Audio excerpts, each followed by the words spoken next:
আজকে আমার খালি ইচ্ছা করতেছে পটল মশলা। আমি এগুলি চিরা লাগাই নিছি, এর ভিতরে মশলা ভরে দেবো এই দুটা। আর এই জায়গা পেঁয়াজ বাটা, আদা বাটা, রসুন বাটা একসাথেই, লবণ নিছি, এই যে হলুদ, এই যে গরম মশলার গুঁড়ি, আর এই যে শুকনো ঝালের গুঁড়ি। তা আমি মিক্স করে নিয়ে এর ভিতরে ভরে নেব। এই ফিলে দেখো আমি ভরে দেবো, এই যে ভরা হয়ে গেছে। এবার এই ফিলে আমি সব কটা ভরে নেব।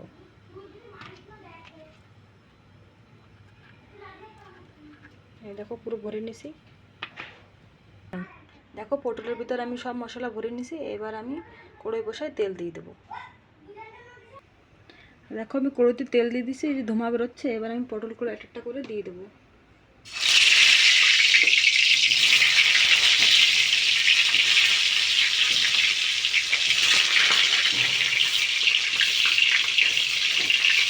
এবার কিছু দিয়ে চাপা দিয়ে রেখে দেবো।